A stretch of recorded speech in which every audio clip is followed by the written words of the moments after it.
Chapter 15, investments. Specifically, this recording is going to be on an overview on debt investments. And in chapter 14, we talked about the, we talked about bond accounting, and bond accounting was covered based on the issuer side. So whoever's issuing the bond is the one that's going to have to pay it back. So they are technically the borrower. This chapter, we look at the other side of it. So who's going to be the investor or the creditor, the one who's actually investing in the debt. And this is what this chapter is about. Specifically, this recording is about debt investments.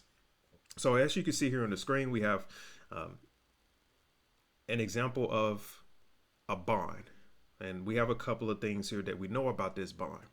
And we can assume that this bond was issued at par. So there's no discounts or no premiums that resulted in this bond, just to keep it simple. So we see here we have $100,000 face value, 6% annual rate, and semi-annual payments are made towards the bond. So what the bond issuer has to do here on the left-hand side is first they need to record the issuance of the bonds.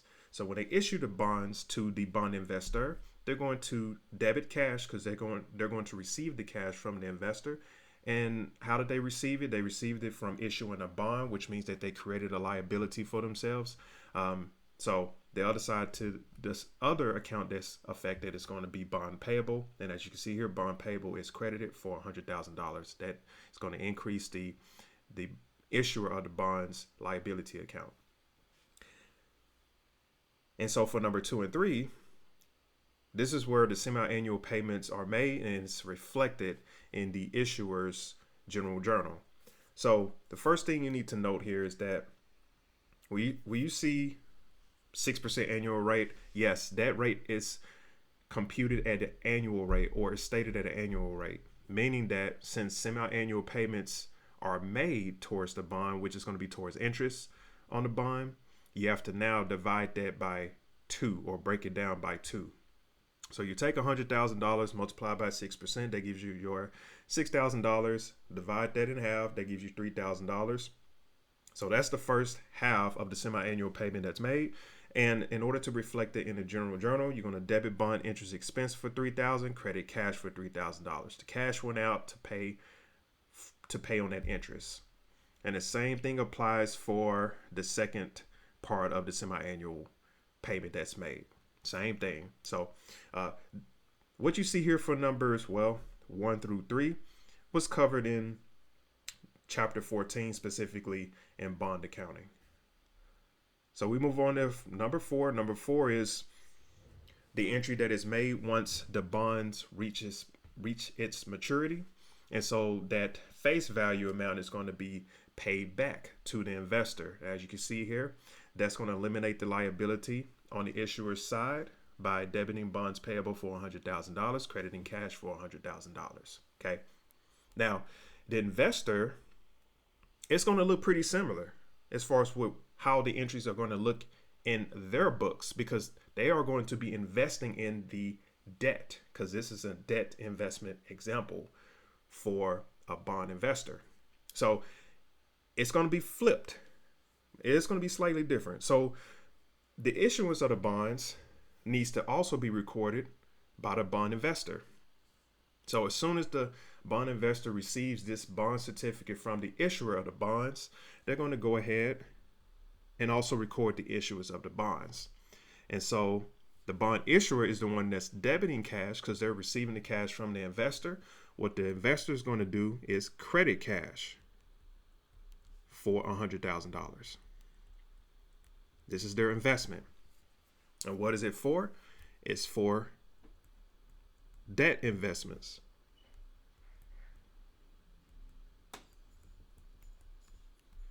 So debt investments is going to be debited for $100,000. And so this is to record the issuance of the bonds on the investor side. So you notice the difference here between the account that's debited and credited between the bond issuer and the bond investor. the issuer of the bonds, they credit the bond payable account, which is a liability account.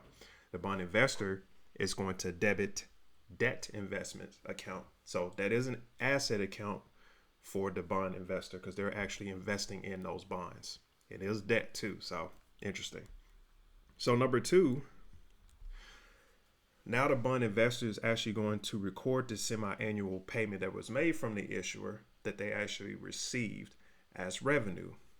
Okay, so what the bond investor is going to do is first debit their cash account by $3,000, and they're going to credit interest revenue by that same amount. So this is taking $100,000, as you can see on the left hand side, multiplying it by 6%, dividing it by 2, that gives you your $3,000 of the semi-annual payment that was made from the issuer to the lender / the investor. So you can see here that on the issuer side, that cash payment that was made, it was towards interest expense. On the investor side, that cash payment that was received by the issuer is interest revenue.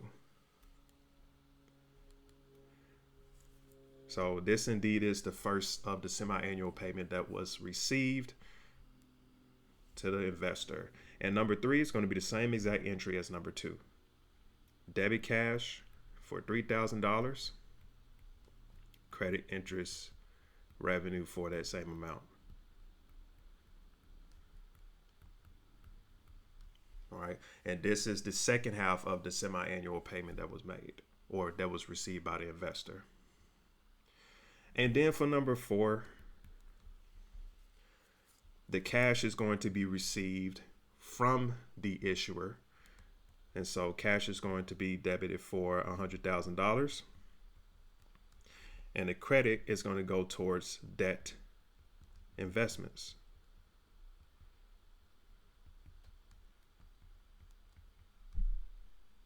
Okay, and this is the payment that was received from the bond at maturity. So we scroll back up here at the very top just to see the relationship between the issuer and investor when it comes to the bonds. We see here that it's similar in nature when it comes to the entries that are recorded. It's just that there are a few accounts that are different from each other when it comes to the issuer and investor. So for example, bond issuer is going to use bonds payable, a liability account, whereas the bond investor is going to use debt investment, which is a asset account. And then for number 2 and number 3, the bond issuer is going to use interest expense because cash payment is being made to the investor. The investor is going to use interest revenue because that's money that they're receiving for the issuance of the bonds. And then at the very end here, for number 4, this shows that, hey, the bond was paid back off in cash.